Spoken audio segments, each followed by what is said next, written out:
वालेकुम वीवर, क्या हाल है थोड़ा? ठीक है वे, उम्मीद करें थोड़ा ठीक हो, सस्ता भी ठीक है से। अज असांजे रहना छुट्टी का इरादा है तो एक साडा दोस्त है अब्दुल रहमान भाई है तो उन्हें आख्या साडा कम काटो लाजमी, उन्हें कम करन किते आए से ते ये दीवार दी है से माशाल्लाह, ये दरवाज़ा लाए से, ये दरवाज़ा ला के ते दीवार दी है से ये वाले ते ये हुण जरा जवान घर गए वो आखे आ वनो इन्हें रद्दे पूरे करने इंशाअल्लाह। बाकी सुनाओ सही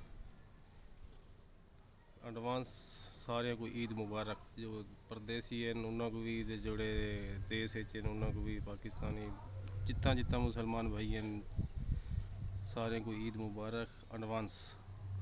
साढ़े कोई दोस्त हैं इराक दे विच बिरा दे, कोई दोस्त हैं सऊदीया दे विच, अल्लाह पाक उन्हें को तौफीक देवे कि अपना काम शाम में लगे पे बिजी न, अल्लाह पाक उन्हें बहु देवे, जेड़े परेशानी च अल्लाह पाक उन्हें दी परेशानी दूर फरमावे। तो उन्हें अज ईद कर की है सऊदीया।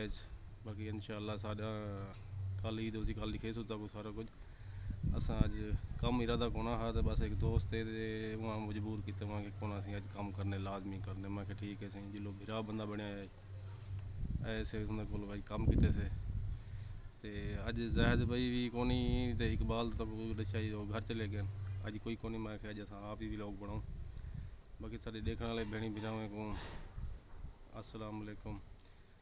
तो साढ़े वीडियो डिठा करो, शेयर किया करो, लाइक किया करो। तो कुर्बानी के जानवर गिन वो इंशाअल्लाह कल वीडियो बड़े सू, उनकी वीडियो बड़े सू कल इंशाअल्लाह लाजमी। बाकी जो है ना साढ़े चैनल को लाइक किया करो, शेयर किया करो, सब्सक्राइब किया करो। बाकी अगले वीडियो तक अल्लाह हाफिज़, अस्सलाम वालेकुम।